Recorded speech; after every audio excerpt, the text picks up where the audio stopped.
The operational foundation of Alamos Gold is built upon three primary pillars: the Island Gold District and the Young-Davidson mine in Ontario, and the Mulatos District in Mexico. Each of these assets plays a distinct role in the company's broader capital allocation and production strategy. The Island Gold District, following the integration of the Magino mine, has become the growth engine. The synergy between the high-grade underground resources at Island Gold and the established large-scale milling infrastructure at Magino is expected to drive the company toward a consolidated production rate of approximately 1 million ounces per year by the end of the decade. In the third quarter of 2025, the company maintained operational resilience despite localized technical and geological challenges. Production for the quarter reached 141,700 ounces of gold, which represented a 3% increase from the second quarter of the year. This growth was achieved through stronger performances at both Mulatos and the Island Gold District. However, the quarterly output fell slightly below the original guidance of 145,000 ounces. This discrepancy was primarily caused by 1 week of unplanned downtime at the Magino mill during the final week of September 2025, which resulted from a capacitor failure within the electrical house. Geological risks also manifested in the fourth quarter of 2025, when a seismic event occurred underground at the Island Gold Mine on October 17th. While mining activities continued at the budgeted volumetric rates, the event delayed access to specific high-grade stopes on one of the primary mining fronts. As a direct result of the reduced accessibility to higher-grade ore, the company anticipated that the grades mined in the fourth quarter would be lower than originally budgeted. Consequently, management adjusted the 2025 production guidance to a range between 560,000 and 580,000 ounces, which is a 6% reduction from the original midpoint guidance. Despite this downward revision, the fourth quarter was still expected to be the strongest of the year, with production projected between 157,000 and 177,000 ounces, reflecting an 18% increase over the third quarter. The cost structure of the company remains highly competitive within the mid-tier producer segment. In the third quarter of 2025, total cash costs were reported at $973 per ounce, which was 9% lower than the previous quarter and consistent with internal guidance. The all-in sustaining costs for the same period were $1,375 per ounce, a 7% reduction from the second quarter. These cost improvements were primarily driven by optimized operational performance at the Mulatos district.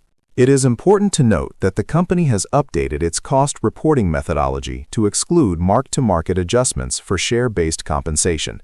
This is intended to reduce volatility in reported metrics and provide a more accurate representation of the cash costs associated with gold production. The integration of Magino and the Island Gold District transformation. The acquisition of the Magino mine in July 2024 has altered the proposition of the company's Ontario operations.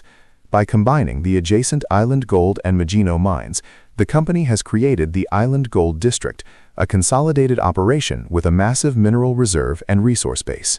The Magino mine brought a large open pit and a 10,000-ton-per-day milling facility, located only 300 meters from the Island Gold deposit.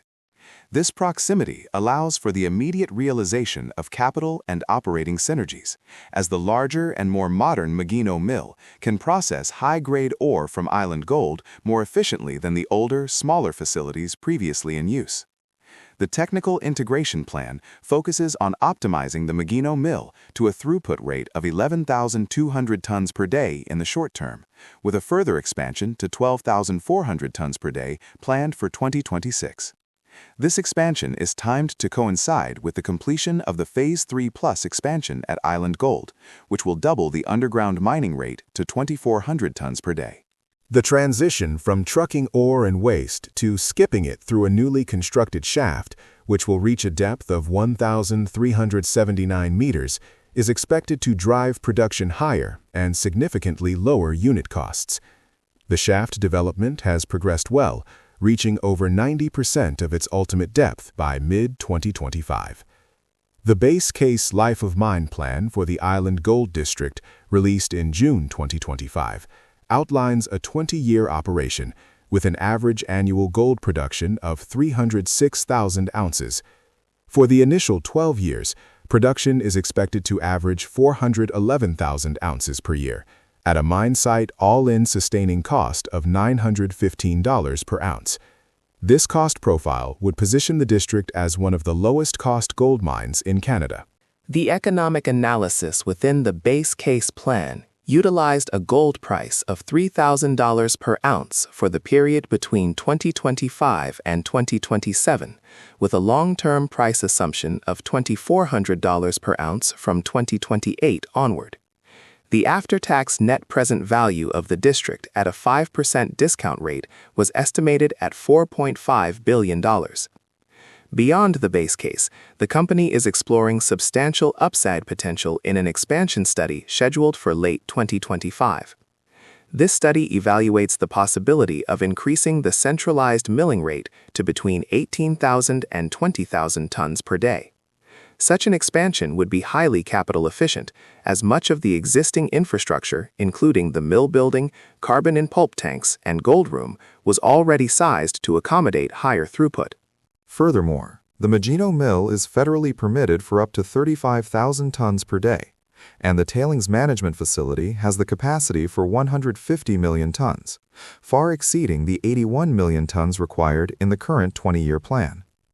The conversion of a significant portion of the district's mineral resources, which include over 2.8 million ounces of measured and indicated resources and 2.5 million ounces of inferred resources, into reserves, would provide the feed for this expanded capacity. Foundational stability at Young-Davidson and the Mulatos district. While the Island Gold District provides the primary growth trajectory, the Young-Davidson mine remains a critical anchor for the company's cash flow. As one of Canada's largest underground gold operations, Young-Davidson produced 174,000 ounces in 2024 and is expected to produce between 160,000 and 165,000 ounces in 2025. The mine has a long-life reserve base that extends for approximately 15 years, providing a stable and predictable source of revenue for the next decade and a half. For 2025, the total cash costs at Young-Davidson are expected to range between $1,150 and $1,200 per ounce, with all-in sustaining costs between $1,550 and $1,600 per ounce. The mine's large-scale underground infrastructure and automated systems contribute to its operational stability, making it a reliable performer within the portfolio. In Mexico, the Mulatos district continues to deliver strong results, often exceeding internal expectations. In 2024, the district produced 205,000 ounces, surpassing its guidance. This was largely driven by the La Yaqui Grande mine, which has become a significant source of free cash flow due to its high-grade oxide ore and low operating costs. For 2025, production from the Mulatos district is guided between 140,000 and 145,000 ounces, with total cash costs between $925 and $975 per ounce, and all-in sustaining costs between $1,025 and $1,075 per ounce. The future of the Mexican operations is underpinned by the Puerto del Aire project, commonly referred to as PDA. Construction and development activities for PDA accelerated in 2025, with the project expected to begin production in 2027. PDA is a high-grade project that is projected to triple the remaining mine life of the Mulatos district.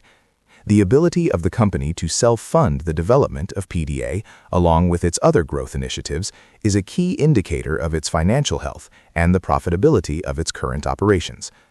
The company has also been active in reclamation activities at Mulatos, specifically for the Cerro Pelon, El Victor, and San Carlos pits, demonstrating its commitment to systematic mine closure and rehabilitation. Strategic portfolio optimization and capital allocation. The year 2025 marked a significant turning point in the company's strategic portfolio management, characterized by the divestment of non-core assets and a refocusing on North American growth. The most substantial transaction was the sale of the Turkish development projects, including Kirazli, Agada, and Çamyurt, to Tumad Madencilik Sanayi ve Ticaret AŞ for a total cash consideration of $470 million. This deal was structured as a series of cash payments, $160 million upon closing in October 2025, followed by $160 million on the first anniversary and $150 million on the second anniversary. These future payments are secured by bank guarantees from investment-grade international financial institutions, ensuring the company can count on these inflows for its multi-year capital planning. The sale of the Turkish assets is strategically vital, as it effectively removes the company from a jurisdiction where it had faced considerable permitting delays and political risk, while simultaneously providing a large, non-dilutive source of capital. The proceeds are earmarked for the reduction of existing debt and the funding of high-return projects in Canada and Mexico, such as Island Gold and Lynn Lake.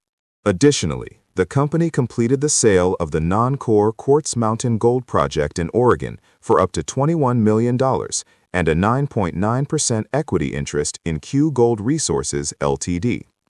These divestments have streamlined the portfolio, allowing management to focus its resources on its most profitable and lowest-risk assets. The company's capital allocation strategy is designed to balance aggressive growth with financial stability and shareholder returns.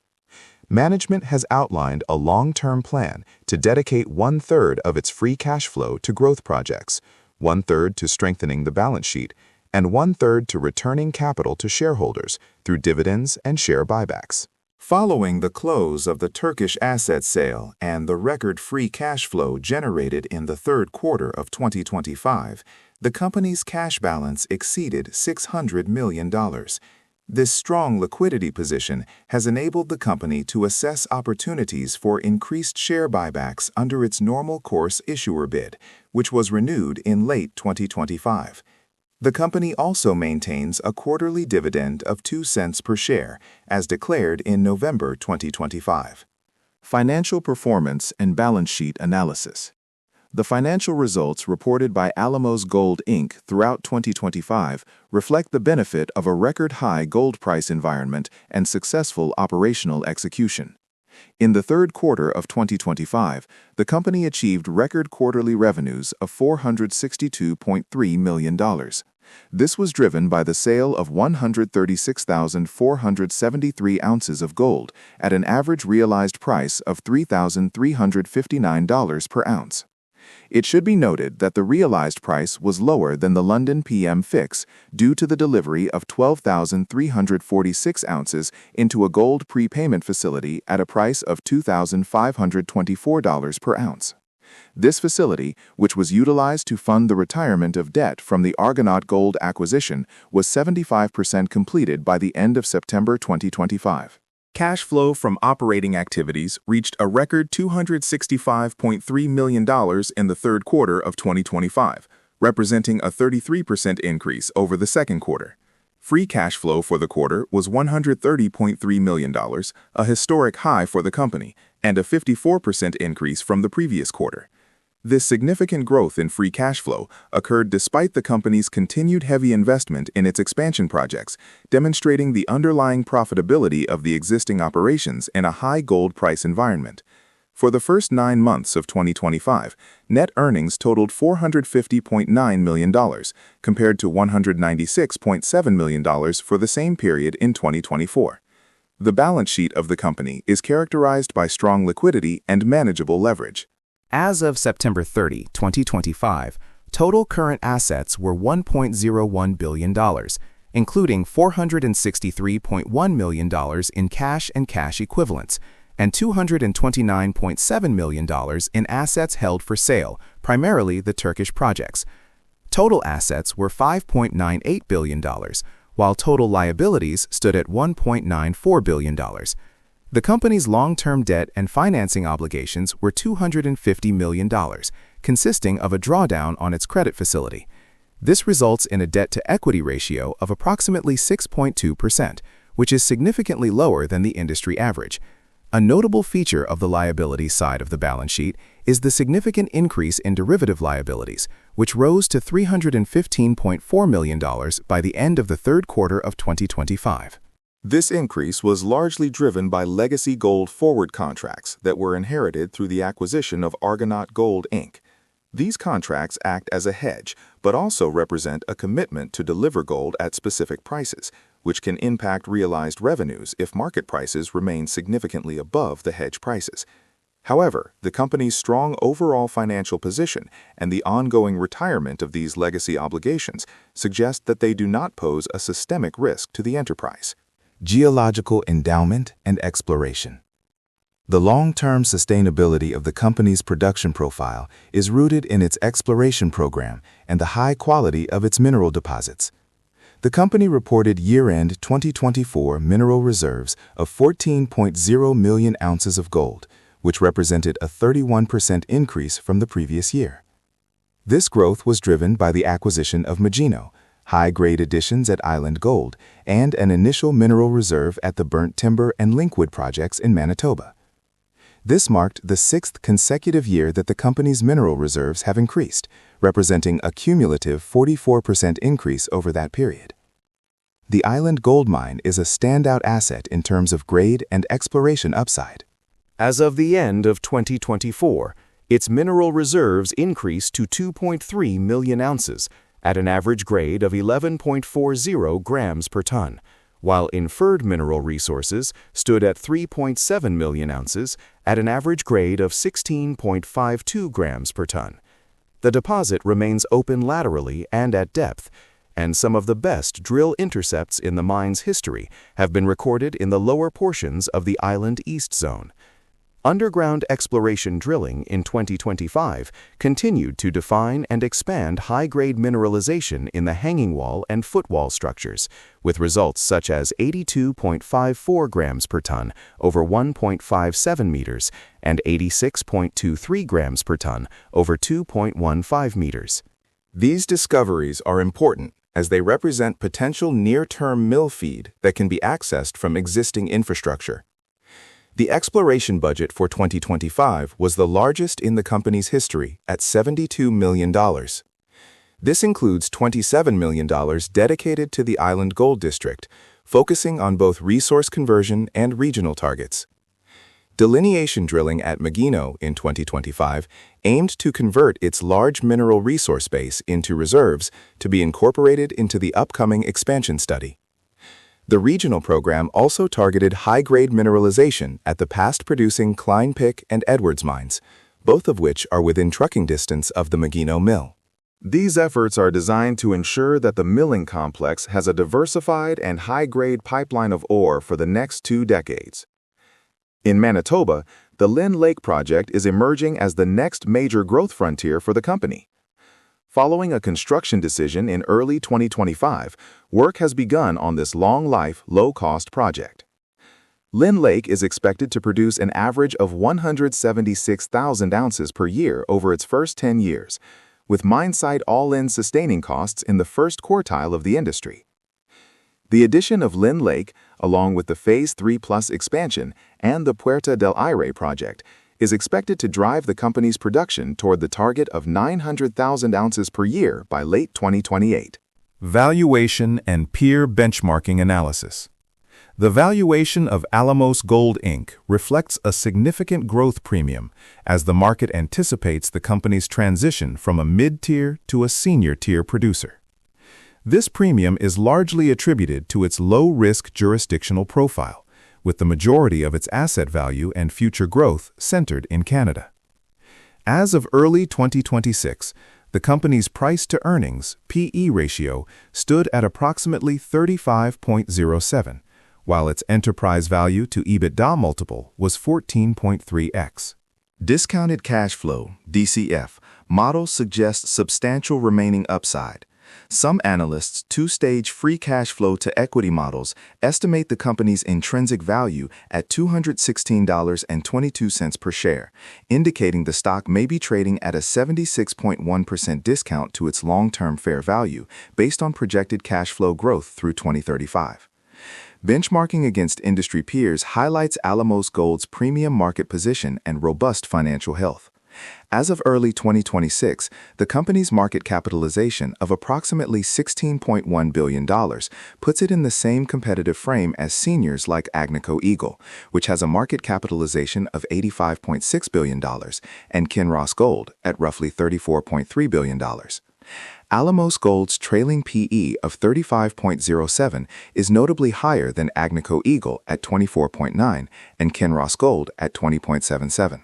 Similarly, its EV/EBITDA multiple of 14.3x exceeds Agnico Eagle's 10.8x and Kinross Gold's 9.3x. Despite the high multiples, the company maintains a balance sheet with a debt-to-equity ratio of just 0.07, matching Agnico Eagle's 0.05 and significantly outperforming the broader industry average of 0.36.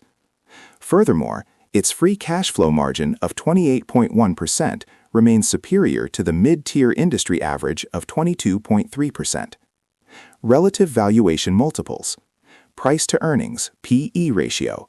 As of January 2, 2026, the company's PE ratio stands at approximately 35.07. Forward PE ratio, which accounts for projected earnings from new production, is much lower at approximately 15.16x to 16x. This suggests that the market is pricing in the significant production growth expected by late 2026. Enterprise value to EBITDA, EV/EBITDA. The company's latest 12-month EV/EBITDA is 14.3x. While higher than its 5-year median of 10.3x, it remains at the top end of the mid-tier producer spectrum compared to Agnico Eagle's 10.8x and Kinross Gold's 9.3x. Price to cash flow. The stock trades at a price-to-cash flow ratio of approximately 21.00 to 29.63, reflecting the record free cash flow generation achieved in late 2025. Intrinsic valuation and asset-level analysis. Discounted cash flow, DCF models, and technical reports for specific assets suggest that the company's current market price may still represent an entry point below its long-term intrinsic value. DCF fair value estimates. Some analysts' two-stage free cash flow to equity models estimate the company's intrinsic value as high as $216.22 per share, suggesting the stock may be trading at a substantial discount to its long-term fair value based on projected cash flow growth through 2035. Net present value, NPV, of flagship assets. Island Gold District. The base case life of mine plan outlines an after-tax NPV at a 5% discount rate of $4.5 billion, using a long-term gold price of $2,400 per ounce. This NPV increases to $6.7 billion if calculated at a $3,300 per ounce gold price. Island Gold represents approximately 52% of the company's total net asset value. Puerto del Aire, PDA. At a $2,500 gold price, this high-grade extension to the Mulatos district has an estimated after-tax NPV, 5%, of $492 million, with a rapid 1.5-year payback period. Lynn Lake Project. The 2023 feasibility study estimated an after-tax NPV, 5%, of $670 million at $1,950 gold prices. The subsequent addition of satellite deposits, burnt timber, and linkwood added another $177 million to $292 million in NPV. While the current PE multiple is elevated, it is supported by an industry-leading revenue growth rate, 28.1% year-over-year, and a fortress balance sheet with a debt-to-equity ratio of only 6.2% to 7%, far below the industry average of 31%. The company's growth rates also compare favorably to its peers. While Agnico Eagle reported superior quarterly revenue growth of 41.9% in mid-2025 compared to Alamos's 28.1%, Alamos has maintained a more consistent 3-year average revenue growth rate of 26.7%. Furthermore, the company's free cash flow margin of 28.1% in the third quarter of 2025 significantly outperformed the industry average of 22.3%. This high margin of cash generation provides the company with the flexibility to fund its growth projects internally, a significant advantage in an environment where the cost of capital for mining projects has generally increased. Assessment of investment risks. Asset concentration. Despite its growth, the company remains reliant on only three primary production centers: Island Gold, Young-Davidson, and Mulatos. This lack of geographic and operational diversification means that a major incident at any single site has a disproportionate impact on the company's total financial health. Mexican regulatory reforms. Recent changes to Mexico's mining laws in 2025 have significantly increased the complexity of operating in the region. Key shifts include a mandatory 8.5% royalty on earnings before taxes and an additional 1% premium on gross revenues for precious metals. Environmental and water restraints. The new Mexican framework also decouples water rights from mining concessions, requiring separate authorizations and sustainable water usage plans. Absolute restrictions on mining within designated environmental zones and protected natural areas further increase permitting and development risk for future expansions. Canadian execution risk. Large-scale projects like Lynn Lake face environmental and logistical hurdles. Forest fires in northern Manitoba recently limited progress, pushing the expected startup of initial production to 2029. Legacy hedge obligations. The company carries significant derivative liabilities, totaling approximately $315.4 million as of late 2025, largely consisting of legacy gold forward contracts inherited from the acquisition of Argonaut Gold.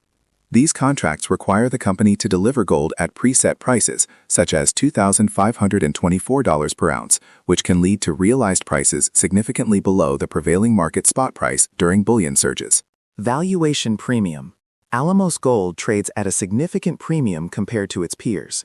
As of early 2026, its price-to-earnings (PE) ratio stood at approximately 35.07, compared to Agnico Eagle at 24.9 and Kinross Gold at roughly 22.7. While this premium reflects its low-risk jurisdictional focus, it also leaves the stock vulnerable to a significant re-rating or correction if growth targets are missed or if market sentiment shifts toward higher leverage producers. Conclusion. The investment case for Alamos Gold Inc. is predicated on its transformation from a mid-tier producer into a senior-tier gold company with a primary focus on low-risk North American jurisdictions. The strategic acquisition of the Magino mine has provided the necessary infrastructure to unlock the full value of the high-grade Island Gold deposit, creating a mining district that is expected to be one of the most profitable in the world. The company's consistent growth in mineral reserves and its success in exploration demonstrate a deep geological endowment that supports a 20-year mine life across its primary operations. The company's financial profile is strong, with record free cash flow generation and a balance sheet that allows for the simultaneous funding of multiple growth projects while returning capital to shareholders. The divestment of non-core Turkish assets has further strengthened this position, providing a clear path for debt reduction and continued investment in Canadian and Mexican assets. While the company faces the inherent risks of mining, its proactive management of technical, geological, and financial challenges has resulted in a resilient operational platform. The valuation premium assigned by the market appears justified by the company's growth profile and the quality of its assets. As the Phase 3 Plus expansion approaches completion in 2026 and the Lynn Lake and PDA projects move toward production in 2027 and 2028, the company is well positioned to achieve its target of 1 million ounces of gold production per year.